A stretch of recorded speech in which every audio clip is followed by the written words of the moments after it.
Panggilan suara. Ingat tak? Allah.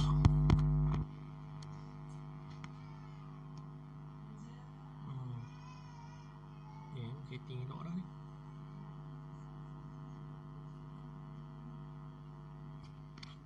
Okey, dengar.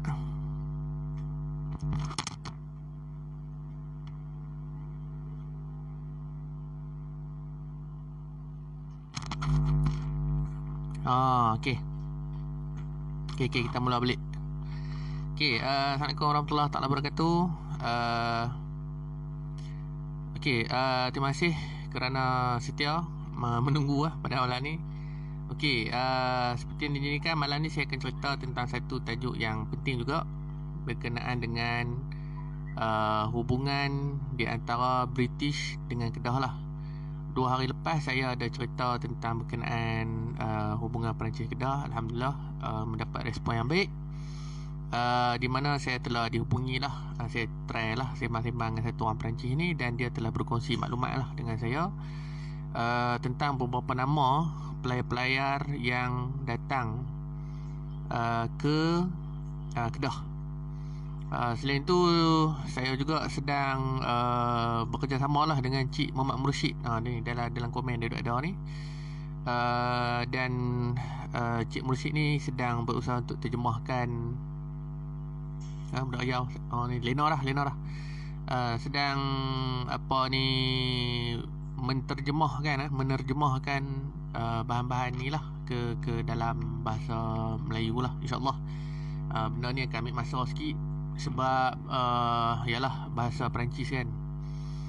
Okey, tapi dalam kami duduk hotel ni ada sedikit masalah lah, iaitu Cik Mursyid ni dia tak ada laptop. Jadi saya nak minta tolong kawan-kawan. Saya bukanlah nak minta apa, saya nak minta kalau boleh saya nak beli laptop bagi pada Cik Mursyid ni. Kalau hampa ada jual laptop murah-murah, boleh PM saya nak beli bagi ke Cik Mursyid ni lah. Sebab nak guna untuk buat kerja kan, nak buat terjemahan, kawan pakai infonya. Dia kata dia boleh beli kan, tapi itulah, kami ada lah benda yang kami sembang tu. Saya kata tak apalah, saya akan letak lah untuk beli bagi kat dia lah. Kalau hampa ada laptop ke ataupun notebook yang murah-murah, beda untuk kawan buat kerja, minta hubungi saya. Lepas tu selain daripada tu, saya minta lah, saya kalau seperti mana hampa tahu, saya pun ada jual juga buku apa semua. Jadi kalau boleh duit buku yang hampa beli tu saya nak kumpul, dan saya nak belilah laptop ni kepada Encik Mursyid ni lah. Dan ada satu lagi kawan saya, dia nama dia Wan. Dia ni orang Kuala Kedah dan dia boleh bahasa Arab. Kami pun duk tengah carilah, saya pun duk otak dengan dia nak cari bahan-bahan berkenaan Kedah daripada kitab-kitab Arab. Jadi ada 2 perkara lah. Jadi saya ulang lagi tadi, kepada kawan-kawan yang ada laptop, yang nak jual laptop murah, minta PM saya. Lepas tu yang mana ni saya nak minta beli buku lah. Tolong beli buku ni, dan duit buku yang saya ada ni saya nak beli bagi kat mereka lah. Okay, so itu selesai dah yang pertama. Seterusnya kita sambung berkenaan dengan hubungan Kedah Inggeris. Okay, hubungan Kedah Inggeris ni satu orang kata hubungan yang hubungan yang berlaku sudah begitu lama lah. Dan untuk makluman dan pengetahuan lah kita semua, bahawa tanah Melayu ni di bawah pentadbiran Commonwealth yang dikuasai oleh British, dan sumber-sumber sejarah Malaysia banyak bergantung kepada sumber-sumber British lah. Jadi apabila ada sumber lain, iaitu sumber Belanda, Perancis dan sebagainya, ia adalah satu usaha yang boleh dikatakan barulah dekat Malaysia ni. Sebenarnya bahan-bahan tu dah ada, cuma saya pun tak tahu pasal apa orang sejarah ni dia tak cubalah tak cuba untuk buat terjemahan ni lah. Okey, so tak apalah tu, kita letaklah takat mana kita boleh. Okey, hubungan Kedah Perancis ni dia dimulakan dengan East Indian Company ataupun Syarikat India Timur. Masa kita sekolah dulu pun kita tahu pasal cerita hubungan EIC ni, East Indian Company ni. Bila mana depa mai ke tanah Melayu ni dengan tujuan perdagangan. Tapi untuk makluman saudara-saudari semua, EIC ni sudah buat risikan sejak tahun 1600. Malah sebelum tu lagi 15, yang paling awal saya dapat 1580. 1580 bila mana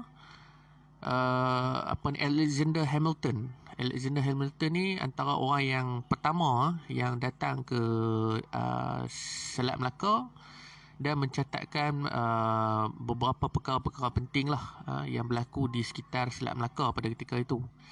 Jadi daripada hasil risikan Alexander Hamilton ni berdasarkan kepada rekod-rekod Belanda, daripada rekod-rekod Portugis. Jadi dia balik ke England dan dia telah mencadangkan supaya satu syarikat piagam yang ataupun syarikat dagang perdagangan di bawah kerajaan England ditubuhkan. Jadi pada masa tu Raja England membuat keputusan untuk bersetuju dengan cadangan tersebut dan tertubuhlah Syarikat India Timur pada tahun 1600. Ini adalah cerita yang paling awal sekali berkenaan dengan East Indian Company. Okey, kemudiannya tahun 1600 ni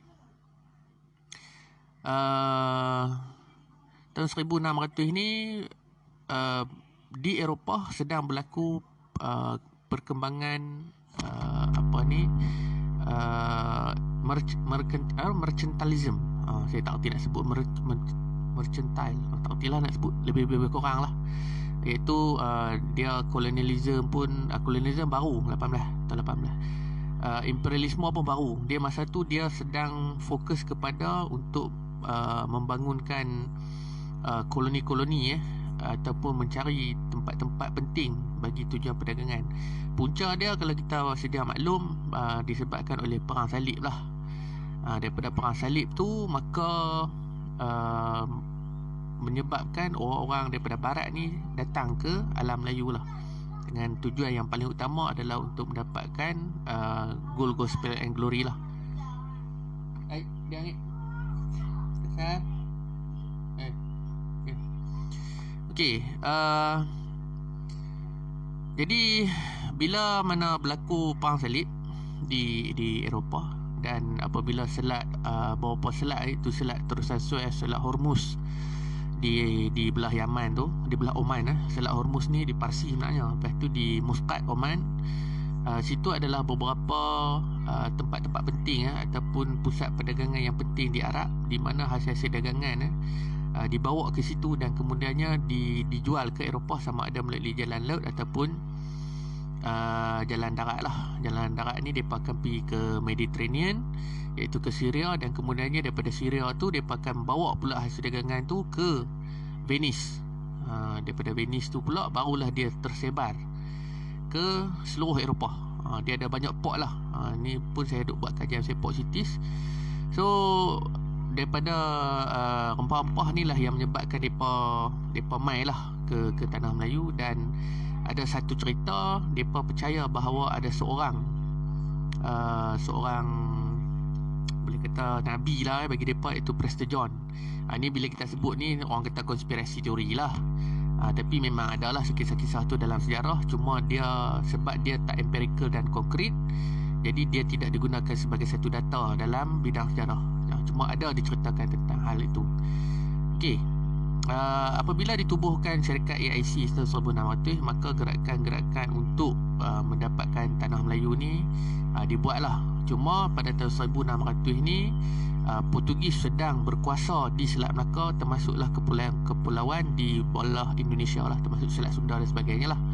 Jadi pada peringkat awal British juga pada masa ni masih lagi dalam mood feudal dan masih dalam serfdom. Serfdom ni depa dalam dunia pertanian lah, belum ada revolusi, belum ada perkembangan yang besar lah di England. Dan menyebabkan British ni dia tidak ada kemampuan. British ni tahun 1600-1700 adalah sebuah negeri yang miskin lah. Dan sebab tu, antara sebab yang British ambil tanah Melayu ni pada tahun 1874 ni, itu adalah antara sebab-sebab dia lah. Dan kemudiannya bila tahun 1700 syarikat AIC ni mula berkembang, dan kemudiannya benda ni menarik para pelabur-pelabur untuk menubuhkan syarikat-syarikat dagang. Antaranya macam kita tahulah Jordan and Sullivan yang menjadi majikan kepada Francis Light. Jordan and Sullivan ni masih lagi wujud. Mereka duduk di Bukit Bintang lah. Apa boleh carilah nama tempat tu, Jordan and Sullivan Company, yang masih lagi survive sampai sekarang. Dan ada lagi 2-3 syarikat yang ditubuhkan sejak tahun 1700 ni masih ada lah di sampai hari ni. Okey, so signifikannya ataupun kenapa saya fokus kepada Kedah, sebab yang pertama, Kedah menjadi satu tempat uji kaji kepada dasar-dasar baru British. So kalau kita nak faham situasi Inggeris ni, kita kena tengok daripada sudut polisi dan dasar-dasar yang dibuat oleh kerajaan British dan perubahan-perubahan yang berlaku di England pada masa tu. Okey, pada sekitar awal tahun 1800 sudah bermula dengan revolusi industri di England, dan ia mula berkembang sampai tahun 1850. Kemudian revolusi ini terus berkembang di Amerika, dan ada beberapa perang yang selalu disebutlah, iaitu perang Kapas dan perang Teh, Boston Tea Party, iaitu satu perang yang berlaku di Amerika dan di Eropah lah. Dan perang Kapas ni berlaku di India iaitu satu perang yang agak penting juga kepada perkembangan revolusi industri. Jadi bila saya buat sedikit bacaan lah berkenaan dengan perkembangan ataupun sejarah ekonomi yang dibuat oleh British, sebenarnya banyak lagi benda yang mereka duk perang. Salah satunya ialah perang lada hitam. Sebab tu saya ada tulis pasal the paper war ataupun perang lada hitam lah. So perang lada hitam ni pun juga satu benda yang sangat penting, yang menjadi komoditi yang begitu penting kepada negara Eropah, sampai daripada tahun 1620 sampai tahun 1650. Kemudian depleted ataupun jatuh sekejap sebab perang ada satu perang 1648 tu tamat. Saya tak ingat perang apa tu, ada saya tulis. Boleh tengok balik lah dalam lampu saya tu. Disebabkan perang tu tamat, jadi perang tu berlaku selama 80 tahun di antara 3 negara, iaitu Jerman, Perancis dan Switzerland kot tak salah saya. Spanyol, Jerman, Perancis, Allah tak ingat dah. Perang Wallacea ke apa. So perang tu dia tamat, dan masa tu berlaku pemulihan ekonomi di mana raja-raja Eropah mula bersepakat untuk lebih terbuka lah kepada persaingan dagang. Dan apabila kemudiannya kita tengok juga kepada revolusi Perancis tahun 17, saya tak ingat tahun bila, tapi tahun 17 lebih something itulah. Jadi perkembangan di Perancis juga memberi kesan kepada dasar-dasar luar Britain. Begitu juga dengan kemerdekaan Amerika pada tahun 1776 juga memberi kesan kepada dasar dan politik luar Britain, yang secara tidak langsung memberi kesan juga kepada semua koloni-koloni mereka di seluruh dunia lah, termasuklah alam Melayu. Okey, masuk tahun 1820 apabila berlaku revolusi industri di England. Jadi Parlimen England ni saya bincang dengan satu kawan saya nama Syazwan Mokhtar lah. Saya pada sebut dalam video-video sebelum ni. Syazwan Mokhtar ni dia kaji pasal polisi dan dasar negeri-negeri Melayu bersekutu, polisi British lah terhadap negeri Melayu bersekutu. Jadi dalam polisi yang saya baca tu agak menarik lah bila dia sebut pada tahun 1820 England dan Eropah bersetuju untuk buat pasaran terbuka. Pasaran terbuka ni maknanya semua orang boleh bersaing dengan cara masing-masing lah. Free trade lah orang kata, free trade Ni satu term yang saya pun nak kena faham juga. So daripada free trade ni lah yang menyebabkan barulah ada campur tangan British pada tahun 1824.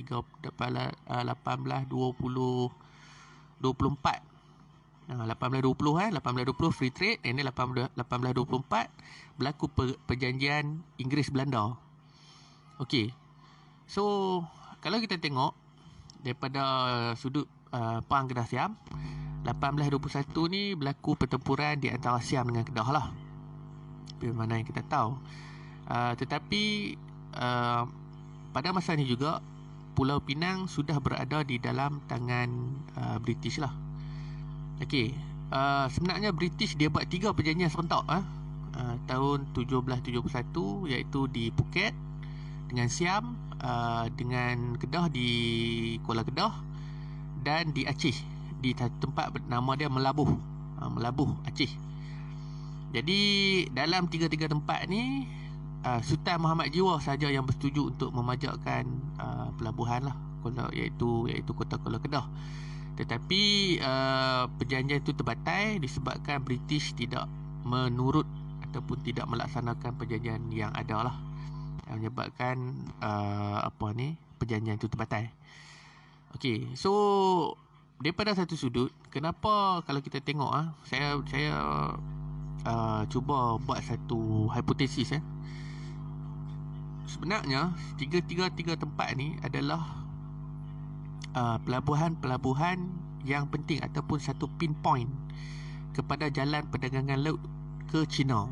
Kalau kita tengok daripada Phuket, dia akan pergi ke Langkawi, singgah Langkawi, mungkin dia akan punggah barang, and then dia akan pergi ke Kuala Kedah, lepas tu dia akan turun ke Aceh. Daripada Aceh dia akan turun ke Melaka dia akan turun ke Singapura, kemudian dia akan pusing ke Patani, kemudian baru dia naik ke Teluk Siam lah. Okey, jadi kalau hampa faham kepada konsep ni tadi, baru hampa akan nampak apakah perancangan British ke atas tanah Melayu dan kenapa perjanjian Inggeris Belanda dibuat pada tahun 1824.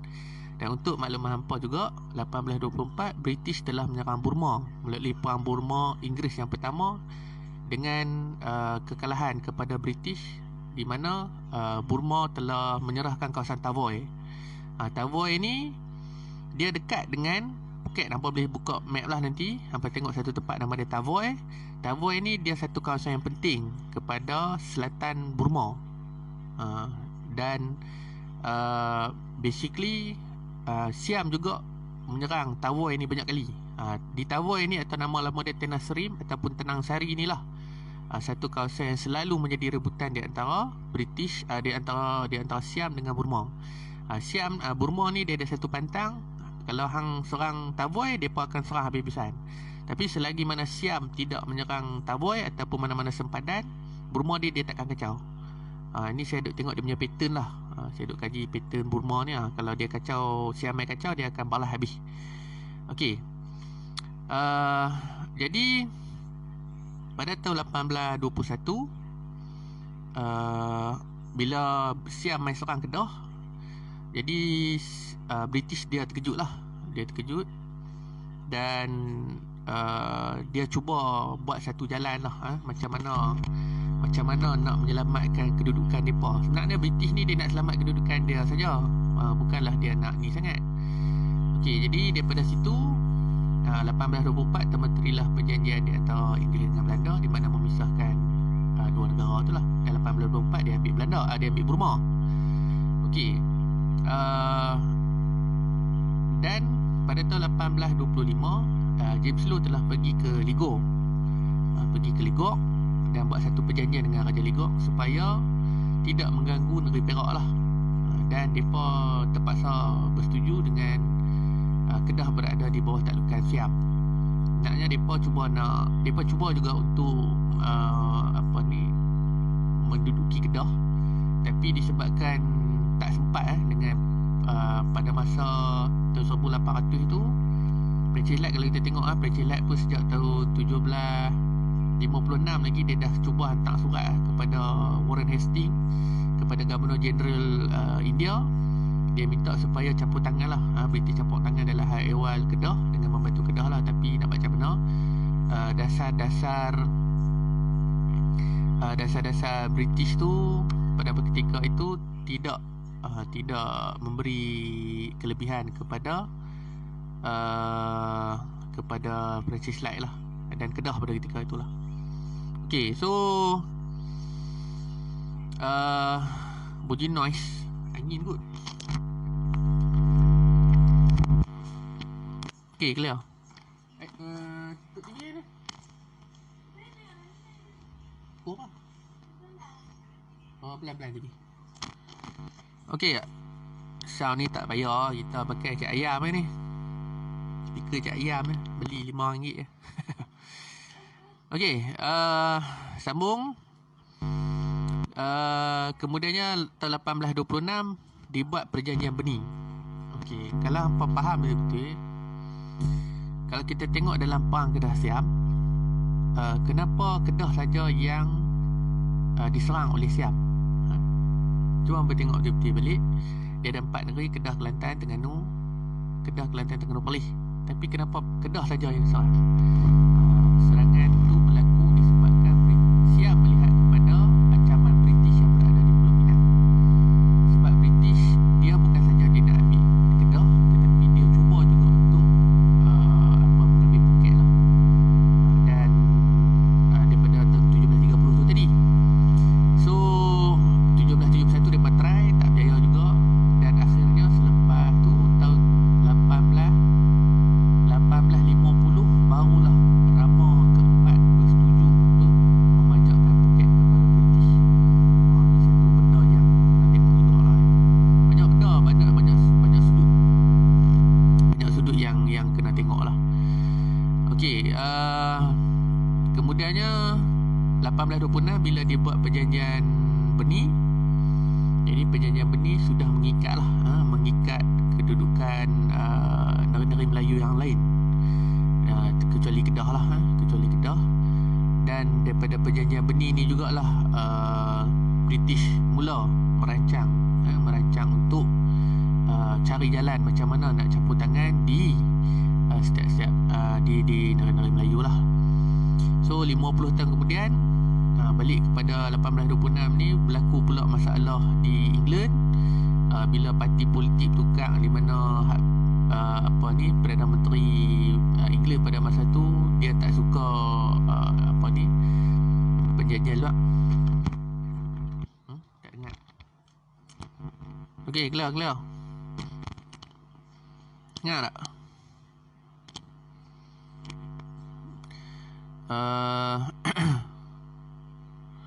Okey, so bila mana lupa habis dah. Lupa dah.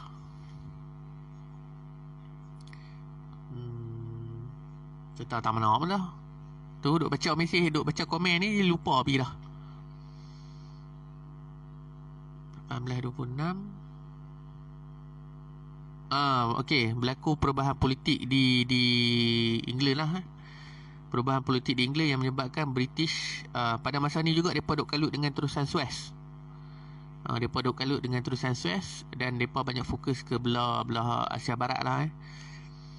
Okey, so tahun 1874 barulah British betul-betul campur tangan di negeri Perak apabila berlaku perang Perak lah.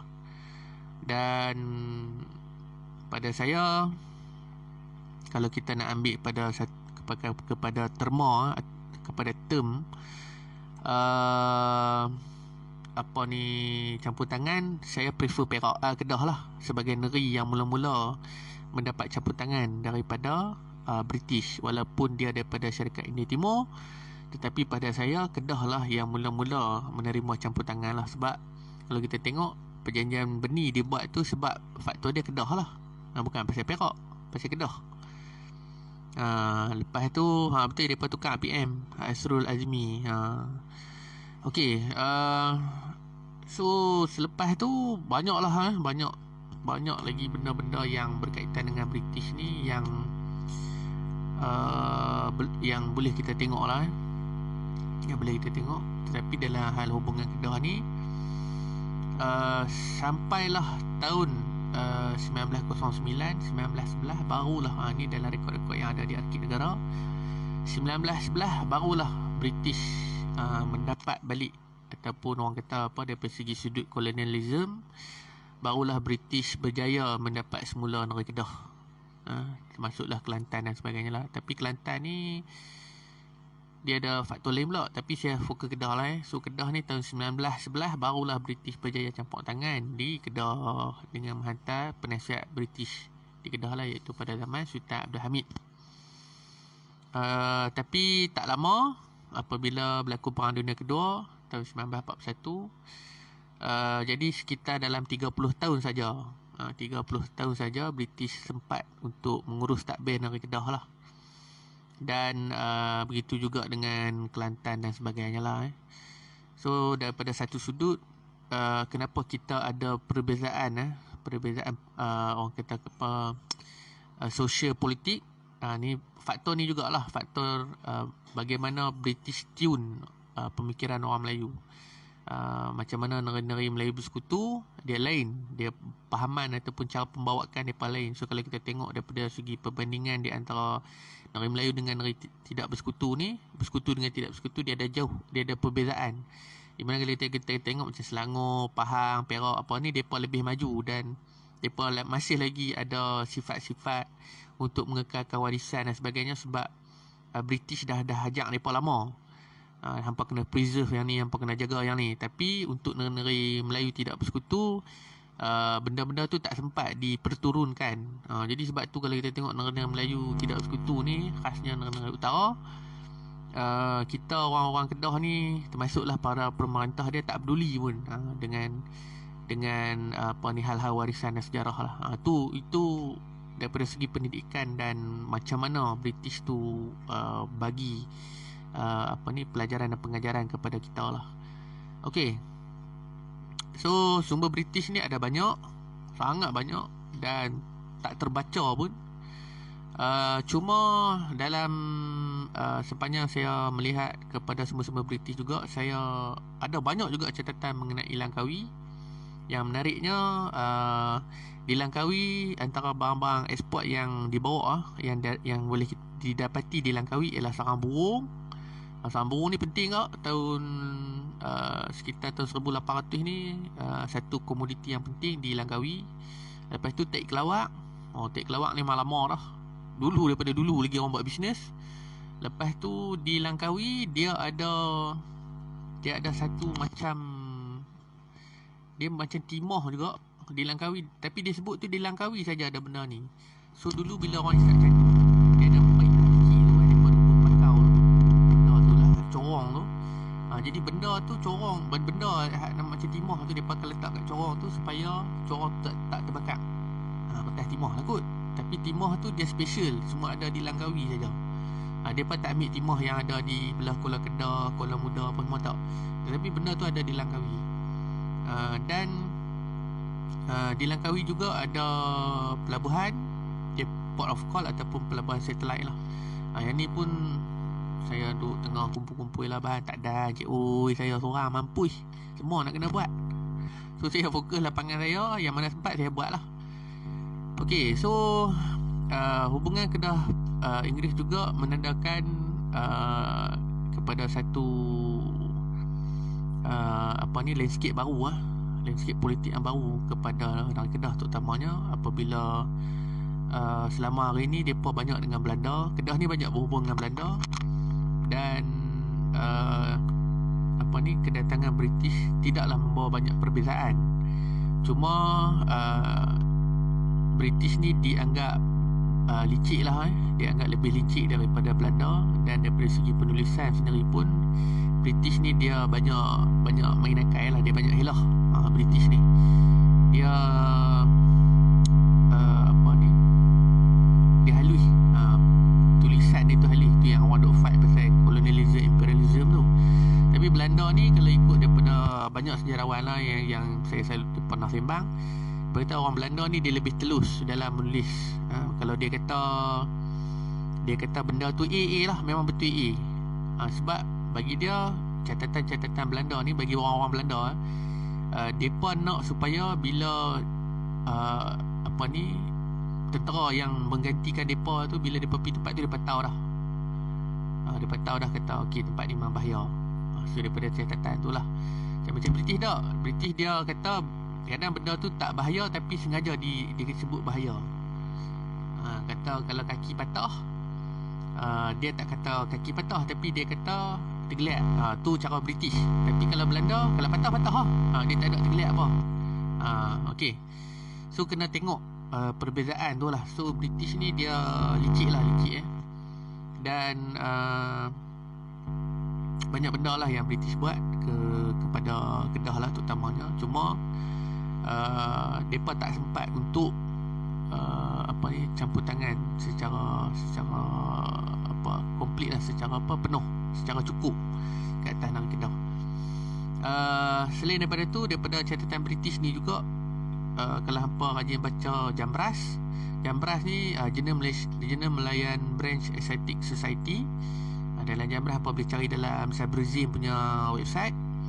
Dalam Jambras tu juga ada ada beberapa jurnal, iaitu Geological Journal ataupun Geografi lah. Semualah merangkumi semua perkara, geologi, geografi, apa segala macam ni lah. Dalam tu mereka ada cerita apakah bahan-bahan yang ada ataupun komoditi yang ada di Kedah. Dan syoknya saya duk baca ni, selain daripada mereka tulis sejarah, British ni dia akan ambil semua benda daripada batu. Kalau batu tu ada 100 jenis tu mereka akan bawa balik pergi ke England. Sama juga dengan flora dan fauna. Mereka ambil berbutik bawa balik ke England. Tapi kalau batu tu mereka bawa balik, lepas tu mereka akan buat carbon dating lah. Dulu saya tak tahu lah macam mana mereka buat kan. Lah pun saya tak tahu macam mana carbon dating yang orang buat. Tapi daripada batu tu mereka boleh tahu ada apa. Ada apa dalam tu lah, substance apa yang ada di dalam setiap batu tu. So daripada situ lah mereka trace macam mana mereka nak dapatkan hasil galian di negeri Kedah lah. Saya pun setakat baca-baca sejarah ni, saya tahulah sama sikit. Memang Kedah ada biji timah, Kedah pada emas, Kedah ada sumber-sumber galian yang lain lah. Cuma benda ni pun tak begitu didedahkan. Saya pun tak tahulah, saya duk baca sejarah Kedah ni. Orang duk kaji apa pun tak tahu. Tu tak maaf cakap tu. Kan saya tak tahu, saya macam pelik ke kan, apa benda duk kaji lama ni kan. Sedangkan Kedah yang dikatakan miskin ni bukan setakat duk ekspor gajah, ekspor kayu balak dan sebagainya, tetapi dia pun ada hasil-hasil bumi. Kalau tak buat apa nak berperang kan. Biji timah tu memang ada di Kuala Muda, di Sungai Yan dan sebagainya. Sungai Mabuk tu sendiri pun ada biji timah. Dan Perai sendiri pun ada biji timah. Dengung, saya tak tahulah. Boleh aku nak dengar akhir sikit kan. Okey. Jadi selain daripada tu, daripada geological studies, dia juga ada beberapa lagi jurnal-jurnal British ni dia rajin mencatat. Dia ada dia banyak menulis lah banyak jurnal yang diterbitkan, antaranya settlement. Orang buat tajuk senang-senang pun sangat suka. Betul ya. So lepas tu duk jadi mangkak kan. Bunyi tak tahulah, bunyi kipas kot ni. Saya duk buat kipas Okey, besi saya Allah lah, saya tak pandai sangat bab hasil bumi ni. Yang nama Kamal tu, hampa tengok hampa scroll blade ada nama Kamal tu. Dia tu pandai. Dia pandai lah baca macam mana apa benda semua lah. Saya tak erti. Okey. So British juga cubalah sebenarnya British dia nakkan negeri Melayu ni atas satu punca lah, atas satu sebab utamanya ialah dia nak supaya laluan dia untuk berdagang tu mudah. Sebenarnya kalau hampa tengok, kalau hampa baca betul-betul ada beberapa negara Eropah yang duduk di Asia Tenggara ni, antaranya Perancis, Belanda, British, Gemala Ishak, hampa boleh sembang dengan dia. Gembala Ishak ni orang geologi. Kalau hampa nak tahu apa benda hasil bumi, boleh pergi sembang dengan dia. Ni antara informer saya lah yang banyak berkongsi saya punya berkongsi maklumat lah. Dia ada Facebook, nama dia Jebon Ops. Jebon Ops. Apa boleh pilih like dia punya tu. Lepas tu dia pun banyak lah buat beberapa discovery lah daripada sudut geografi dan geologi. Saya sudut sejarah, dia sudut lain, sudut geografi. Apa boleh add friend, boleh follow dia punya Facebook, boleh follow dia punya YouTube. Boleh pergi tengok lah. Kita macam tu lah, kita kena support kan, sorang-sorang sikit. Okay. So 5 negara tadi termasuklah Sepanyol. So British ni dia kalau hampa tengok, dia ambil semua negeri ataupun negara yang berada di dalam laluan perdagangan. Kalau hampa tengok, kalau di Arab depa ambil depa masuk di Arab Saudi lah. Arab Saudi, lepas tu depa masuk Oman, depa pergi ke Parsi, depa jajah Parsi kan, Hormuz tu tadi. And then depa jajah Afghanistan, depa jajah India, Pakistan, Sri Lanka. And then depa ambil Burma. Lepas tu depa ambil Tanah Melayu. Lepas tu depa ambil Singapura. Tu semua jalan perdagangan.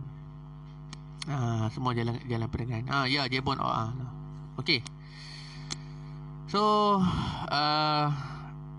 bahan-bahan berkenaan dengan sumber-sumber British ni banyak sangat.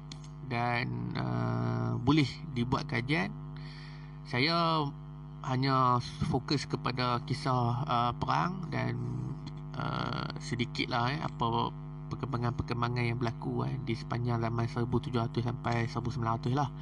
Tapi kalau hampa pun ada berminat nak menulis ataupun nak buat kajian berkenaan dengan Kedah, tak kisahlah apa-apa topik saja berkenaan Kedah, bolehlah kita pekat-pekat buat. InsyaAllah saya pun ada 2-3 kawan lecturer. Kita boleh belajar menulis. Saya pun dah start menulis dalam jurnal, dan saya bagi tahulah dekat pensyarah saya. Saya kata saya nak mendunia. Saya nak Kedah ni mendunia. Bila nak mendunia ni, salah satu cara dia, kita kena menulis dalam bahasa Inggeris.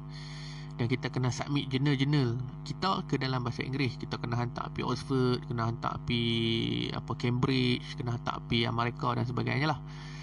Jadi bila kita tulis dalam bahasa Inggeris, barulah orang putih ni berminat nak tahu apa benda sebenarnya negeri Kedah ni kan. Tiba-tiba duk cerita pasal hubungan Belanda, hubungan British, hubungan Perancis, apa semua.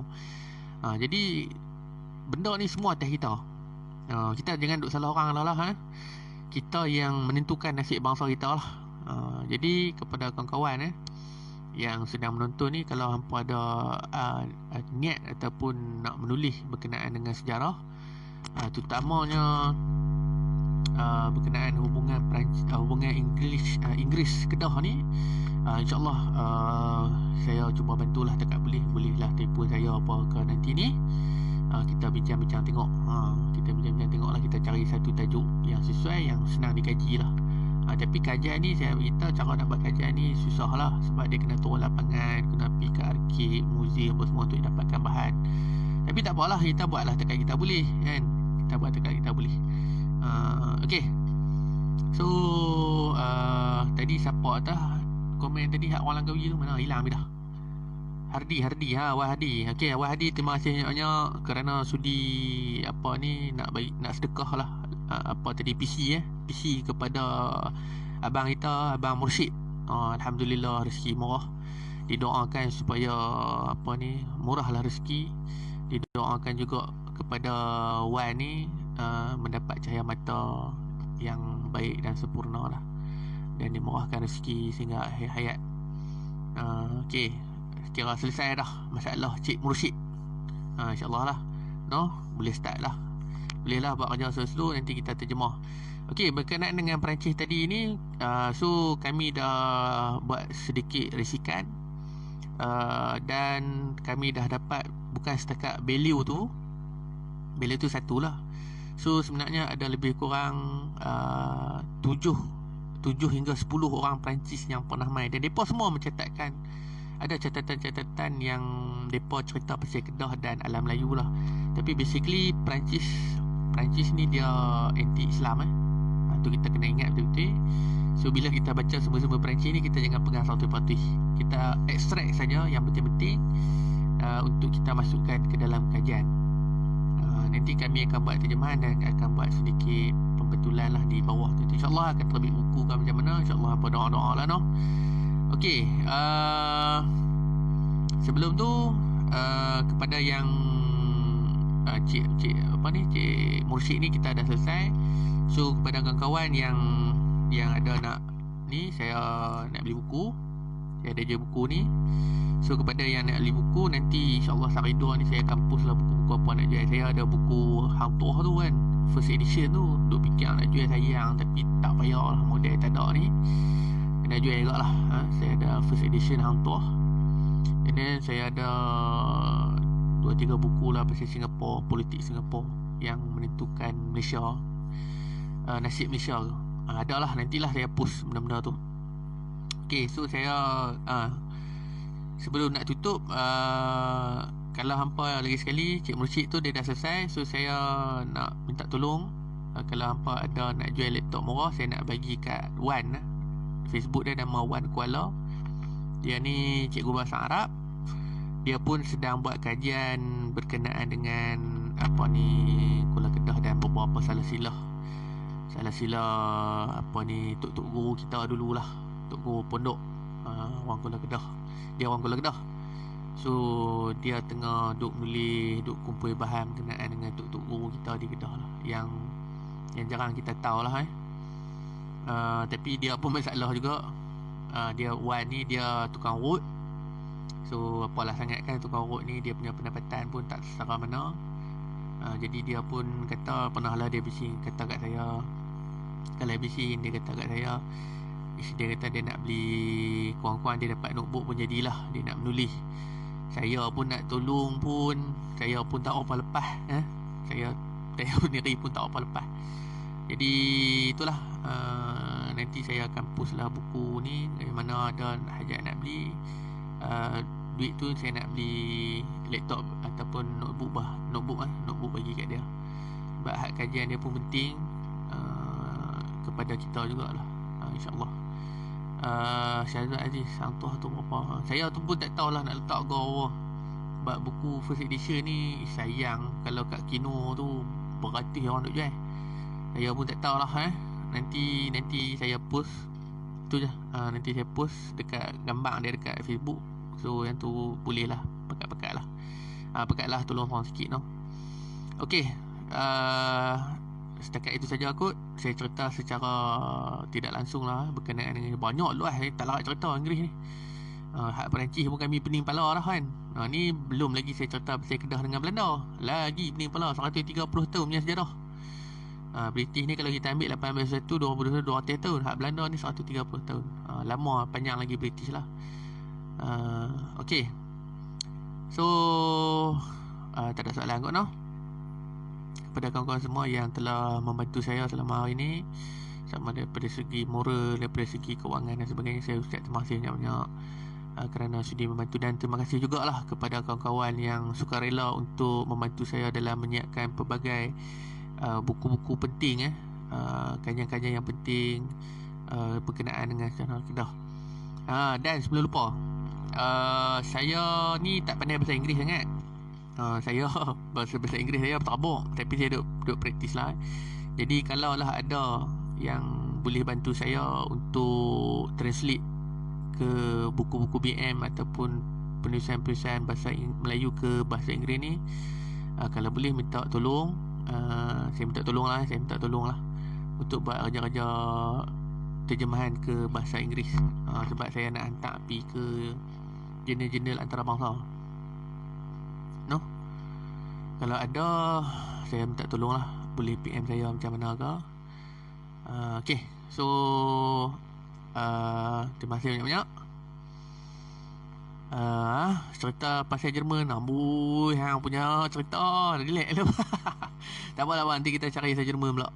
Dia ada lagi Jerman, Belgium, Rusia pun ada banyak.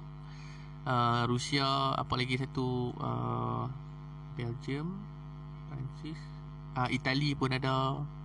Tak apalah, nanti kita contoh. Saya Jerman. Okey, sekadar itu saja daripada saya. Terima kasih kerana menonton. Terima kasih banyak-banyak kerana sudi membantulah kami semua di sinilah. Okey, Assalamualaikum warahmatullahi taala wabarakatuh.